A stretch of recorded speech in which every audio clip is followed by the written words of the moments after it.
Naitwa Dr. Elias Kulwa, daktari wa afya ya kinywa na meno kutoka Hospitali ya Taifa Muhimbili Mloganzila.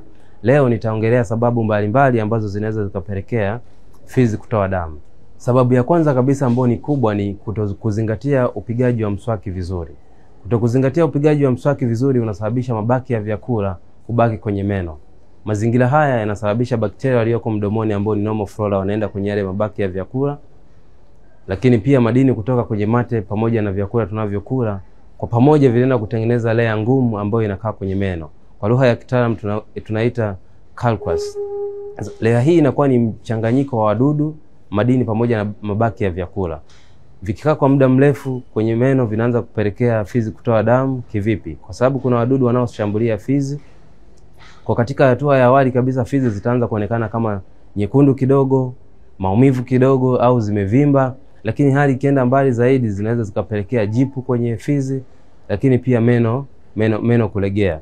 Kwa hatua ya awali kabisa fizi zitaanza kutoa damu wakati mtu akipiga mswaki, lakini ikienda mbali zaidi fizi zitaanza kutoa damu mtu akiwa anatumia vyakula, lakini baadaye kabisa fizi zitaanza kutoa damu zenyewe. Lakini pia sababu zingine ambazo zinaweza kupelekea fizi kutoa damu, kuna magonjwa ambayo yanaweza kushambulia fizi kama magonjwa ya leukemia, lakini pia magonjwa yanayo affect mfumo wa damu, blood clotting disorders zinaweza zikapelekea fizi kutoa damu. Lakini pia hali ambazo zinaweza zikamtokea mtu, watu wanaobalehe, wamama wajawazito pamoja na wamama wanaoingia hedhi au wamama waliokoma kuingia hedhi, kuna mabadiliko ya hormones mwilini inaweza kupelekea fizi kuvimba au kutoa damu. Lakini pia sababu nyingine ni matumizi ya nguvu nyingi wakati wa kupiga mswaki au wakati wa kufanya dental flossing inaweza kupelekea fizi kutoa damu.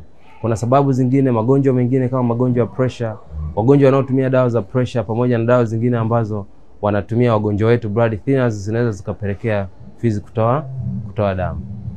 Dalili zake sana sana tukianza na sababu hiyo ya kwanza ambayo inatokana na kutokupiga mswaki vizuri, fizi zinaweza zikawa zinatoa damu kidogo mtu akipiga mswaki, lakini baadaye fizi zinatoa damu zenyewe bila kupiga mswaki. Kunaweza kukawa na maumivu kidogo au fizi zikatoa damu, meno kulegea, sababu kama hizo. Matibabu yake, matibabu yanahusisha kusafisha meno vizuri, lakini pia baadhi ya minor operations zinaweza zikafanyika kurekebisha meno yaliyolegea, lakini pia fizi zilizoshuka chini.